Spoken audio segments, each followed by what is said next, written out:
It was my 5th year serving as a palace maid when Yuehua, my roommate, passed away. In her final moments, she clutched my hand tightly, tears brimming in her eyes. I have a secret lover who works as a palace guard. We've only ever corresponded through letters. Never met face to face. Promise you'll keep replying to him for me, will you? In my past life. I could not bear to disappoint her and agreed. What she never knew was that her pen pal was no mere guard, was the sovereign ruling this entire realm. Emperor Pei Ting had ascended the throne young and held absolute power. Once he revealed his identity, he conferred the title of Jowie upon me. I spent decades tangled in ruthless harem infighting, only to end up hanging myself with a length of white silk. A lonely ghost trapped in the cold palace. This lifetime, I would never marry him. So I shook my head and said, Inshu is far closer to you. Why not entrust this matter to her instead? Yuehua bit her lower lip. That girl is too simple-minded. She'd never be able to keep the secret from my beloved. Wind and rain battered the palace eaves outside the room. I lowered my gaze to study the dying woman before me. She was right. In my previous life, I had hidden the truth from Pei Ting for a full 10 years to honor Yuehua's last wish. From Jowie to noble consort. Everyone envied my lavish rank in the emperor's exclusive favor. Only I lived in constant dread every time he brought up those old letters they'd supposedly exchanged. Still, he uncovered the truth in the end. I knelt before him in tears, offering no defense whatsoever.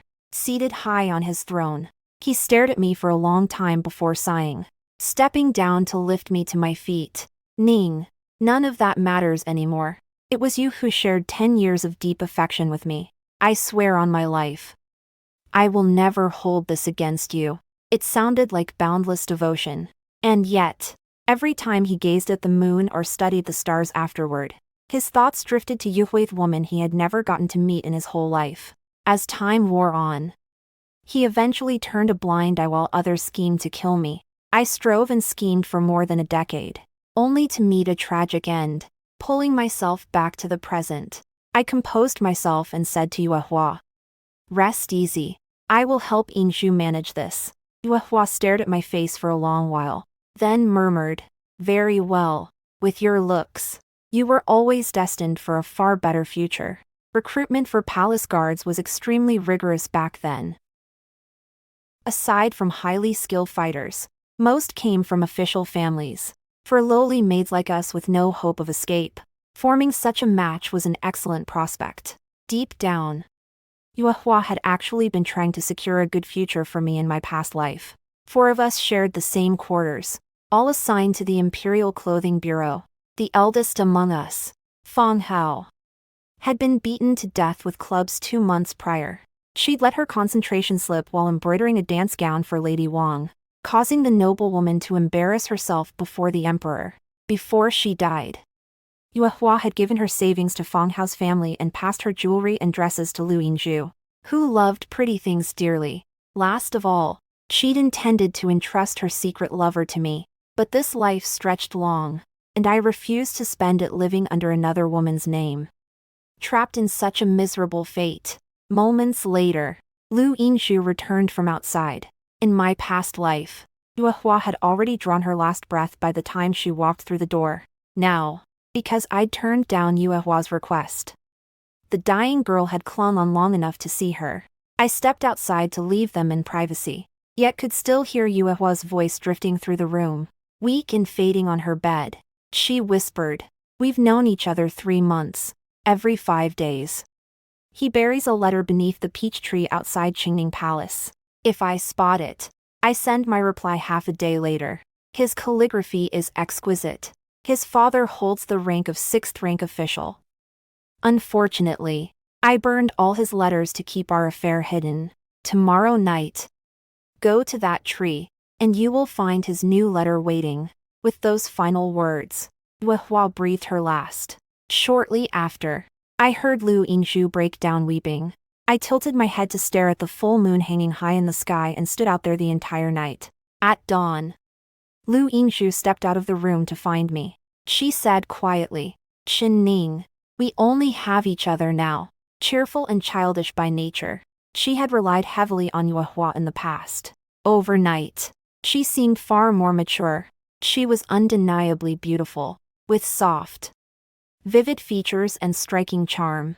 Yet after I became Joey in my past life, she cut off all contact with me. She had laid eyes on Pei Ting soon after entering the palace and fallen instantly in love. She once snapped at me, "Why you? All that imperial favor. That privileged position they were meant for Yuehua. You're nothing but an interloper stealing her place. Besides, she was closest to me. Why would she confide this secret to anyone but Melatter? It was she who exposed the whole deception to Pei Ting. And yet, when I was slowly starving to death in the cold palace years later, she was the only one who snuck me a bowl of thin congee. For that reason, I was willing to pass this opportunity to her now. Once this was done, we would owe each other nothing." The next day, Lu Yingshu retrieved the letter as expected. Glancing at it, I saw the words were identical to those from my previous life. Lu Yingshu chewed her lip beside me. "This man is dreadfully dull. All he asks is whether I'm eating well or suffering mistreatment. Help me write a reply, will you? Tell him I'm doing fine." I agreed. I had a natural gift for brushwork, especially copying other people's handwriting, a skill Yingshu had yet to master and would need time to learn. If my memory served, Pei Ting would arrange a meeting 2 months later and reveal his true identity. That would give Yingshu plenty of time to perfect her imitation of Yuehua's script. As for me, at the end of this month in my past timeline, young Master Xia would rise to fame on the border campaign, reclaiming 11 prefectures of Yen territory. The whole nation would celebrate, and the Empress Dowager would issue an order releasing a group of palace maids to return home to their families. I had endured humiliation as a lowly servant within these palace walls, and once stood beside Pei Ting atop high towers looking down on all the world. Now, all I longed for was freedom beyond the palace gates. In the days that followed, I spent spare silver currying favor with my superiors. Spots to leave the palace were limited, and I needed to plan well in advance. Letters continued arriving from Pei Ting every 5 days. As time passed, Lu Yingshu grew curious about her mysterious pen pal. "He writes beautifully and seems so knowledgeable. I wonder what he looks like." I said nothing in response. One day, Yingshu went to retrieve the letter and found nothing buried beneath the tree. She was distracted and preoccupied through dinner that evening. "Do you think he's figured out something is wrong? Or did my replies displease him? Ugh. I'm not Yuehua after all. I can never guess his temperament." The next day, word spread that the emperor had caught a chill and skipped the morning court session entirely. I pondered this. Nothing like this had happened in my past life. Could it be he had also been reborn? I dismissed the thought quickly when Yingshu received another letter not long afterward. If Pei Ting truly remembered everything from our previous life, he would already know the woman corresponding with him now was not Yuehua, but me, by the bitter end of our past life. He had even sworn he never wished to cross paths with me again in life or death. If he had returned to this moment, he would never continue exchanging letters with me. Overjoyed by the new note, Yingshu practiced calligraphy even more diligently, eventually copying Yuehua's handwriting nearly perfectly. After a while, I stopped writing replies on her behalf entirely. Then the list of maids permitted to leave the palace was finalized. Tears stung my eyes when I spotted my name written there.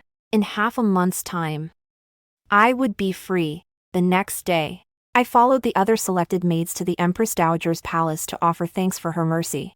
To my surprise, Pei Ting was also present. I kept my head bowed, standing far back, unable to make out his expression. I only heard him let out a weary chuckle and speak to the Empress Dowager beside him. "Are these the maids being released this time?" "They are," the Empress Dowager replied, pausing mid-sentence as if a thought had just struck her. "You have no trusted women in your harem anyway. Why not choose one from this group?" Every woman in the palace, from Empress down to the lowest maid, was his to claim, if he wished to take a maid for himself. It was merely a trivial romantic indulgence. A hush fell over the hall the instant she spoke. Moments later, I felt his gaze sweep slowly across our line. I knelt at the very back of the group. There was little chance he would notice me among so many people. Even so, I ducked my head lower instinctively. Before I bowed fully, I caught sight of the maid kneeling ahead of me, tilting her chin upward subtly, angling her soft profile to draw his attention. The emperor had ascended the throne at 16, pacified barbarian tribes, prioritized common people's livelihoods, and stabilized the realm to bring peace across the 4 seas. Nearly every woman in the empire admired such a man.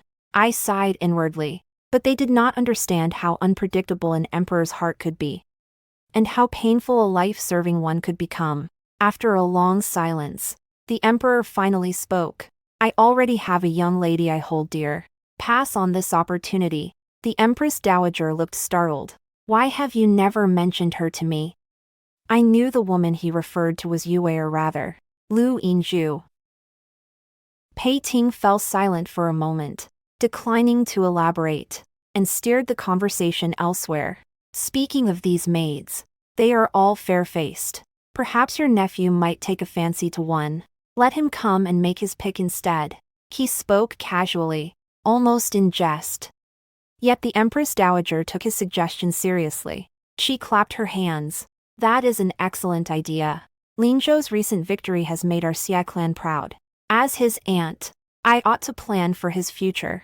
These maids are well-trained, no less refined than daughters of minor officials. They could serve as companions first. Later, I will find him a proper noble bride for marriage. She ordered a servant to bring the roster, passing it to Pei Ting. You make the selection. To demonstrate imperial grace, Pei Ting did not even glance up from where he sat. He sighed.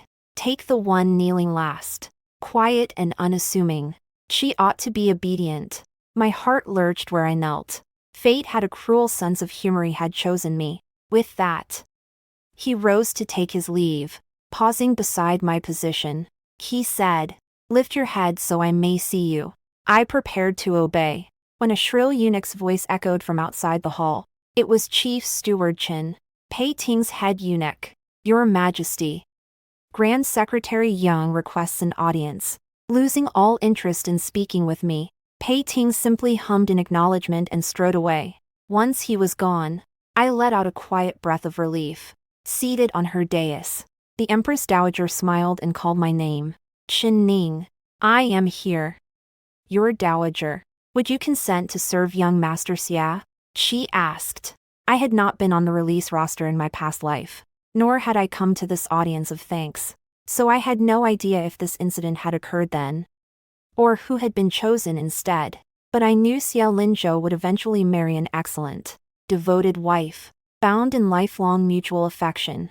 In my 2nd year as Zhaoyi, I gave birth to a son. When my boy grew older, Pei Ting appointed Xia Linzhou his martial arts tutor. Every time my son Zhao returned to the palace, he would speak of him fondly. Master Xia is wonderful. He will only ever wed his Marchioness. They call it one lifetime, one sole spouse. When I grow up, I want to live that way too. I had met Xia Linzhou's wife. She was gentle, well-bred, and perfectly matched to him. With that thought, I pressed my forehead to the floor. This servant declines. The moment the words left my mouth, the Empress Dowager flew into a rage. She smashed the teacup in her hand and ordered the guards to drag me outside to kneel through the entire night. Beyond that, she took no further action. I had gone to great lengths to curry favor with the Empress Dowager in my past life, so I understood her temperament well. She would not torment a maid endlessly over such a refusal. Lu Yinju, meanwhile, looked at me exasperatedly. That's Xia Linzhou you're turning down. Have you lost your senses? Even becoming his concubine would be an excellent match. I lowered my eyes, rubbing my sore knees. It is better this way. He is destined for someone far more suitable. She sighed. Poor young Master Xia. Though, I heard the emperor teased him openly at the palace banquet a few days ago, saying he'd been rejected. I thought it over. He comes from an elite scholarly clan with a brilliant future ahead. I doubt he will dwell on this minor slight. Besides, we would likely never cross paths again. When the flowers bloom in the imperial garden, crowds will come to admire them alike. The weather grew increasingly sweltering as Lu Yinju and I were tasked with sewing a batch of spring robes.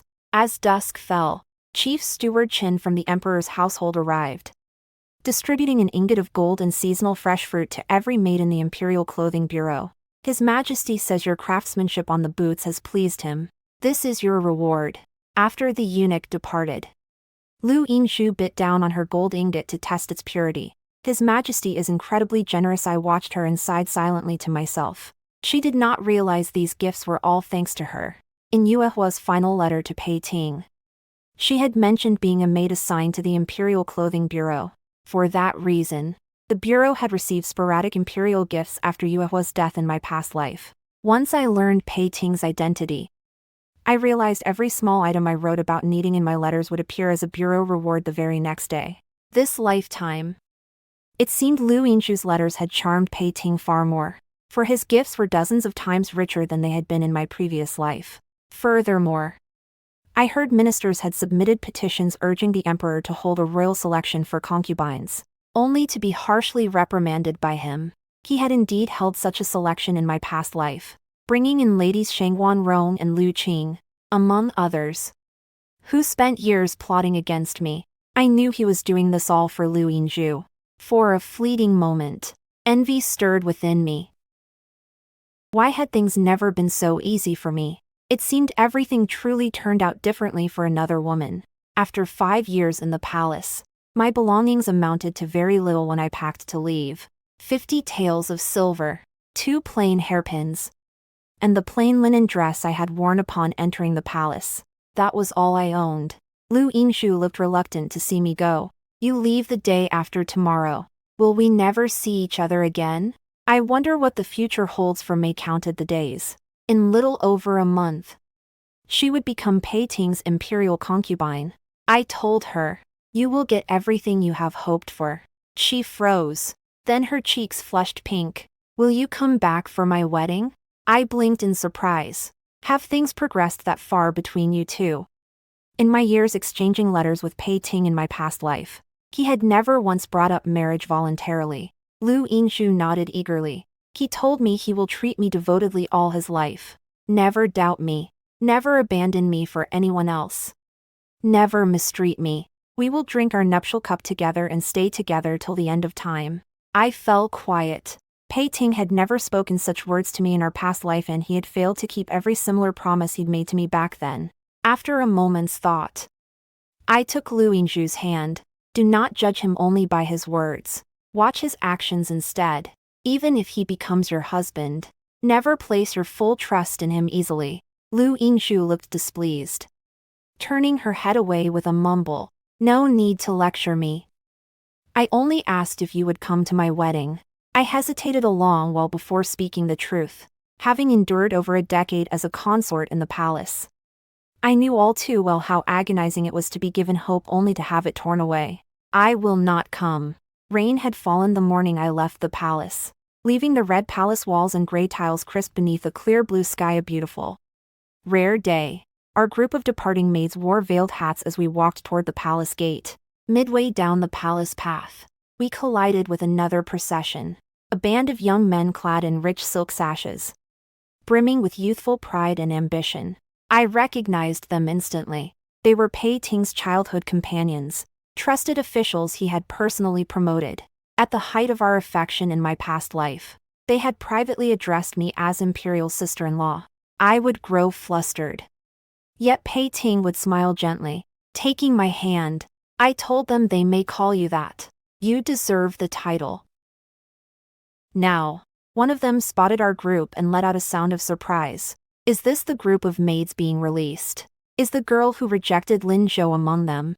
Another young man chuckled, turning to the man dressed in dark robes at the center of their party. Lin Zhou. The emperor picked a stunning lady for you. Aren't you curious what she looks like? They did not know Pei Ting had never laid eyes on my face at all. Polite and well-mannered, their teasing held no malice. Within moments, every maid around me turned their gaze my way. Anyone with sense could tell I was the maid who had turned down Xia Lin Zhou. I hesitated, preparing to speak, when a voice cut through the chatter, lazy yet bright with youthful spirit and pride. Enough teasing me, all of you. You've mocked me long enough. Do not ruin this young lady's reputation. I felt his gaze linger on me for a heartbeat. He paused slightly, then said, Young lady, fare thee well on your journey, as Jowie and later noble consort in my past life. I had heard countless flowery compliments and blessings from countless people, yet standing here before the palace gates beneath blue skies and drifting clouds, no phrase had ever touched my heart quite like that simple farewell. I lifted my head. A soft gust of wind stirred the veil of my hat. Slipping it aside, Xiaolingzhou's eyes widened in stunned surprise, amid all the men crowding to catch a glimpse of my face. Only he had caught sight of my features. I smiled faintly. Thank you, young master. The moment I finished speaking, an imperial palanquin approached in the distance. I glanced upward to see Pei Ting staring down toward us from his elevated seat. He only glanced briefly before looking away again. Soon afterward, Chief Steward Chen walked over to the group of young lords with a smile. His Majesty says the polo match is about to begin. All of you ought to make your way there promptly. I turned my back and continued walking toward the palace exit. Everything behind me faded further and further away. I knew this would be my final encounter with Pei Ting. Once outside the palace, I did not linger in the capital. I boarded a boat that same night bound for Yangzhou. I had no surviving family left in the world. No ties binding me anywhere. Having spent years by Pei Ting's side in my past life, I had picked up enough worldly wisdom to start a livelihood for myself without difficulty. I lived frugally, spending almost no silver beyond essential travel costs. Even the boatman grew confused. You look as though you came from a wealthy household. Young lady, why do you survive on plain steamed buns alone? I smiled awkwardly and said nothing. On the third day of our voyage, a man floated unconscious upon the river surface. The boatman initially refused to intervene, but I recognized his face. I spent half my savings begging him to pull the man aboard, then paid 3 taels for medicinal herbs to treat his wounds. We neared Yangzhou when he finally regained consciousness. I was in the middle of applying salve to his injuries when he snapped awake, grabbing my arm abruptly before opening his eyes. Who are you? I pressed my lips together, about to reply, when he released his grip abruptly, voice tight and flustered. It's you. I nodded. It is.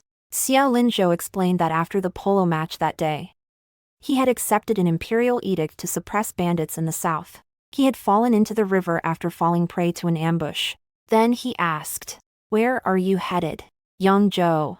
The boat swayed gently, the hem of his outer robe tangling with my skirt as he said, "What a coincidence, I am bound for Yangzhou as well." The day we docked in Yangzhou, the boatman eyed Xiaolingzhou and sighed meaningfully. This young lady scrimped on every meal to spend all her silver saving you. Young sir, you are blessed indeed. Do not treat her carelessly. I rushed to correct him. It is not like that at all. The boatman waved a hand dismissively. No need to explain, I understand perfectly. I turned to see Xiaolingzhou staring at me silently beneath the sunset. His ears flushed bright red. To Xiaolingzhou was an intensely grateful man. Once we settled in Yangzhou, he repaid me far more silver than I had spent saving his life. I wanted to tell him there was no need for repayment out of pride. Yet I truly needed the money. Whatever extra you've given, treat it as a loan from you to me. I will pay you back once I earn enough income. I told him earnestly. Xiaolingzhou studied me for a long moment, then broke into a gentle smile. Very well. Stranded in an unfamiliar city, he went out of his way to rent a house and a shop space for me. I planned to open an embroidery workshop. He merely nodded calmly at my idea. As you wish. The next day, he arranged several skilled embroideresses for my shop. I grew increasingly embarrassed by his kindness. I had never told him my true reason for saving him that day. I already knew he intended to settle in Yangzhou, having heard all about his upright character from my son Jar in my past life. Saving his life was a debt repaid many times over. I had not acted purely out of inherent goodness. In my decades within the harem in my previous life, after falling out with Pei Ting, I had endured bitter hardship. I had schemed and resorted to ruthless tactics to survive. So when I laid eyes on that length of white silk destined for me at the end, I felt nothing but relief. On the day my embroidery shop opened, Xiaolingzhou was out of town. Yet he sent 2 personal guards to stand watch and keep trouble away. Out of gratitude, I made a box of pastries and sent them to him by messenger. That night, I fell into a drowsy sleep when a gust of wind blew my window open. I jolted awake immediately, rising to close only to spot a hand resting upon the windowsill from outside. When he saw me staring out, he panicked and hurried to explain. I didn't push it open. I saw the wind had blown it ajar and feared you would catch cold through the night. So I meant to close it for you. Everyone knew young Master Xia Linzhou was exceptionally brilliant from youth, skilled at poetry, military strategy, and even turning enemy lieutenants to his side with words on the battlefield. Yet here he stood, tripping over his own words in nervousness. I smiled faintly. I see. Thank you. He said he had come to thank me for the pastries. I looked confused. It is far too late for you to be out and about. You ought to return to your residence to rest. Truthfully, I ought to be thanking you instead. With that, I yawned, paid him no further mind, and slammed the window shut firmly. 3 Over the following fortnight, Xia Linzhou and I met often. He visited my embroidery shop every single day. It was difficult for an unmarried woman to operate a business alone in this era. So I told everyone I was a widowed woman whose husband had recently passed away. The embroideresses assumed Xia Linzhou was my elder brother, and I never corrected their assumption. They would never dare ask him about it directly anyway. One day, an older aunt working at the shop brought up Xia Linzhou while we sewed. Is he already betrothed? I have a niece with excellent looks and temperament. They would make a wonderful match. In my opinion. My needle paused mid-stitch, and I replied seriously. It would not work out. Do not set your hearts on him. He already holds affection for another young lady. The moment I finished speaking, a heavy thud echoed from outside the doorway. I looked up to find Xia Linzhou standing there silently, his sword fallen to the ground at his feet. He made no move to retrieve it immediately, furrowing his brows before asking after a long pause. You already know. I pondered for a second, realizing he assumed I had learned of his secret beloved. I did not know exactly when he had met his future wife, but given his question, they must have already crossed paths and fallen deeply for one another. Perhaps I do, I answered vaguely. Xia Linzhou broke into a relieved, happy smile. I thought I'd hidden my feelings perfectly well. Not long afterward came Xia Linzhou's birthday, and he invited me to stroll the Lantern Festival with him. He paused before a jewelry shop along the street. I understood instantly. You plan to buy something? I recalled words my son Jar had spoken long ago in my past life. Mother, I remember father used to spend all his time with you and never visit other consorts. Why does he ignore us now? Have I done something wrong? Jar had done nothing wrong. The fault had been mine alone. Later, trapped together in the cold palace, cold and starving, Jar had fallen gravely ill, his voice thin and weak. He had whispered, Master Xia takes a long detour every day just to buy sweet cakes and jewelry for his marchioness. Father rules the entire realm. Yet he refuses to send us even a few pieces of charcoal for warmth. By all accounts from my son, Xia Linzhou was fiercely loyal and devoted. Once he set his heart on someone, he would remain faithful for a lifetime. Thinking of this, I glanced at the trinkets in the shop window. Go ahead and purchase whatever you like. I will wander elsewhere for a while. I turned and hurried away before he could follow, assuming he would linger inside choosing a gift for his beloved. I walked onward alone when a group of men marched into the city and blocked my path directly. Their leader stared down at me from horseback with deep, dark eyes. I froze in shock. It was Pei Ting. Yangzhou was 1,000 miles from the capital. How had he come here? Had something gone wrong with Lu Yingzhu? Had Pei Ting discovered I had helped deceive him and traveled all this way to punish me? Yet counting the timeline, he was not supposed to arrange his meeting with Yingzhu for some time yet in my past life. My mind spun in confusion. The next instant, Pei Ting dismounted and strode toward me, pulling me roughly into his embrace beneath the moonlight. His voice was hoarse, edged with suppressed anger. I thought it was you all along. When I arranged to meet that maid, I realized you had already left the palace. Chen Ning. You cannot imagine how badly I wanted to strangle that Yingzhu girl when I learned it was not you standing before me. His chest was warm against mine. Yet my heart turned ice cold. Pei Ting truly had been reborn. Pei Ting insisted I return to the palace with him. I refused outright. What gives you the right? You swore we would never meet again after I died in our past life. I honored your wish. And you, as emperor, ought to keep your word. Pei Ting's gaze dropped to his throat, his Adam's apple bobbing. Ning, I regret everything. I never slept soundly a single night after your death. And Jar misses you terribly too. Jar. My son. Yet in this lifetime, we were never fated to share a mother-son bond. I gritted my teeth. Stop pretending remorse. Who else but you could have given the order to send that length of white silk to my cell? Pei Ting pressed his lips together. I have told you I regret my choices. When I woke reborn, Yue Hua was already dead. I never spared her a single thought. Is that not proof I have let her go? I treated Yingxu as if she were you, indulging every whim she had, doing whatever it took to satisfy her. His tone shifted sharply. But then you ran away. And you grew close to Xiaolin Zhou of all people. My thoughts flew to Xiaolin Zhou. Now that I had vanished without a word, he must be frantic with worry, reading my distraction. Pei Ting let out a mocking huff. Rest assured, I have already sent word to him. I clenched my fists tightly. Pei Ting went on, almost as if explaining himself. That day in the Empress Dowager's palace, I picked you at random. I had no idea it was you at the time. Thankfully you declined the position. Thinking back on that moment fills me with dread. Normally reserved and taciturn, he rambled on endlessly, pouring out every thought bottled inside him. Growing irritated, I cut him off. Have you finished speaking? I am tired. The warm smile vanished from Pei Ting's face in an instant. 6 against my will, I ended up returning to the palace with Pei Ting. I entrusted my embroidery shop to a young woman named Ayu. Her name also contained the character Yue, just like Yue Hua, and she possessed extraordinary skill with a needle and thread.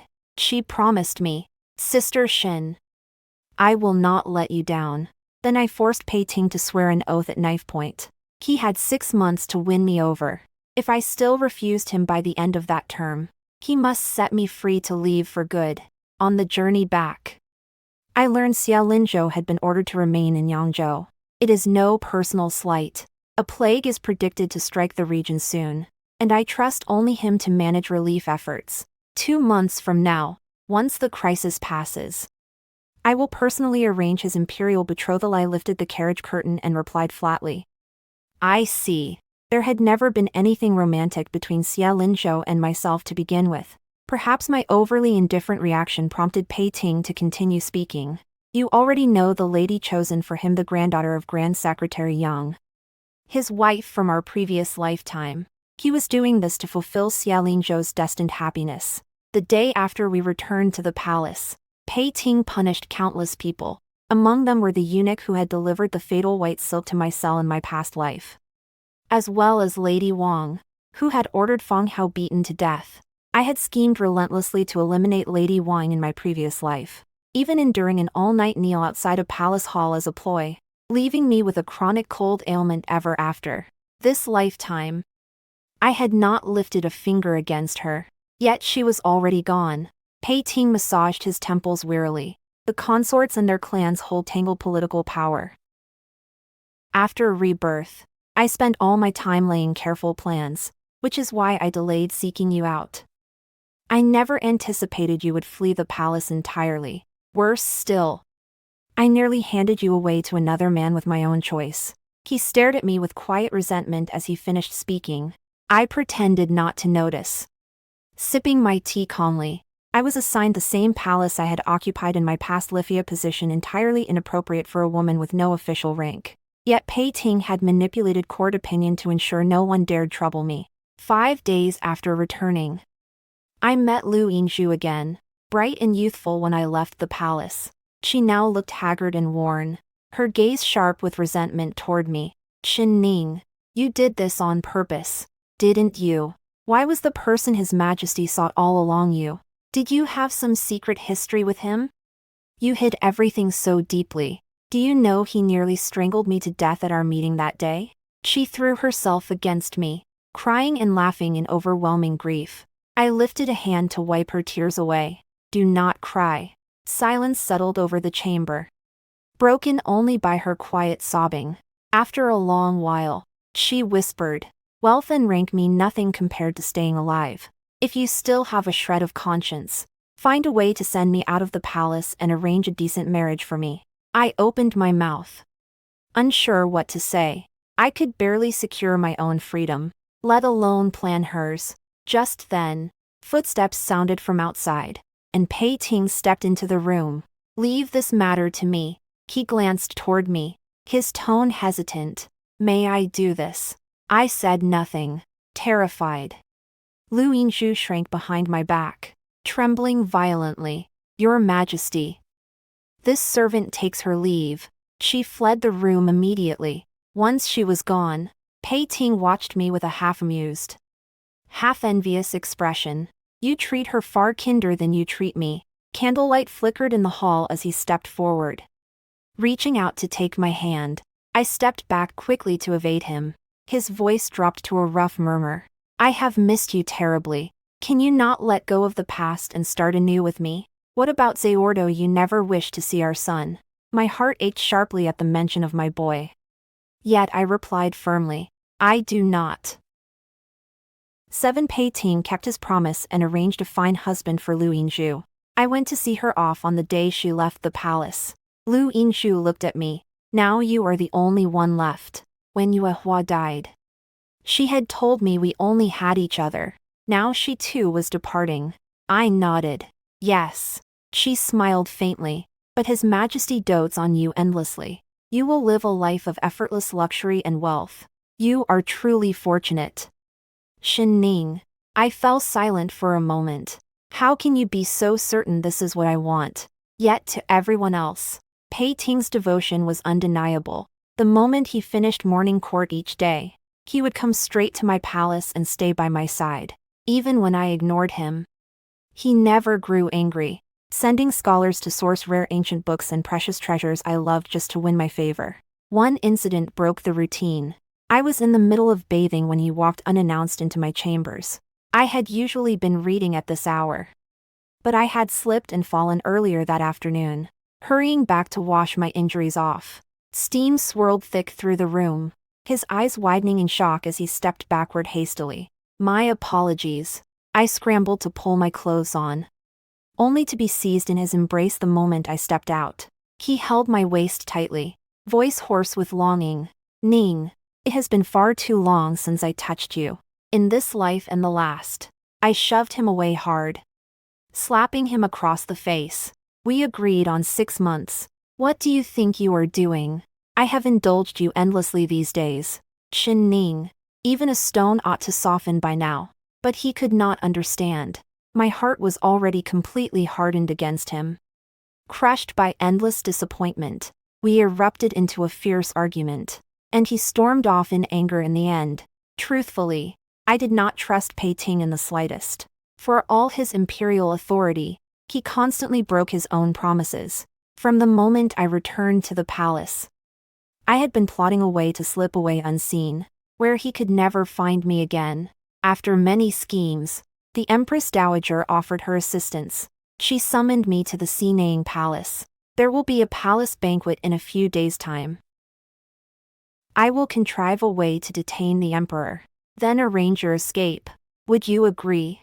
It had been right here that I had refused to enter Xia Lingzhou's service last time. Now I spoke softly and resolutely. "This common woman accepts your plan."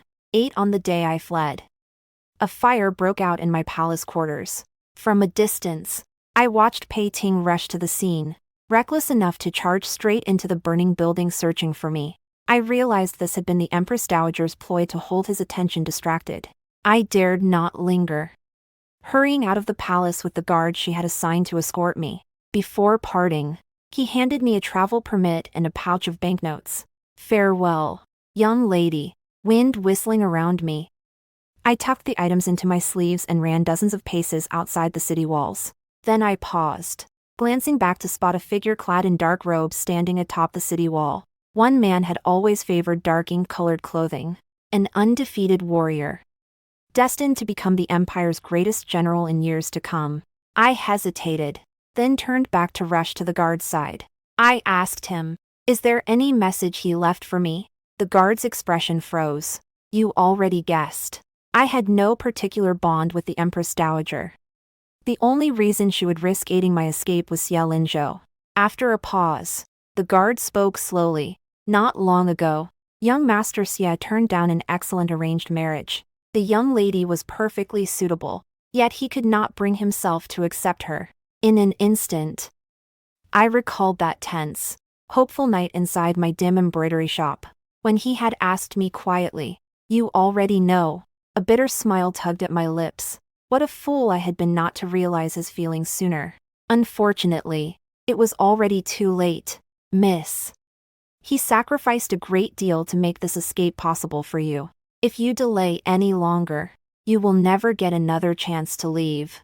I gripped my traveling bundle tightly. "I understand." After a moment's thought, I added, "If he meets another worthy young lady in the future, tell him not to let her slip away."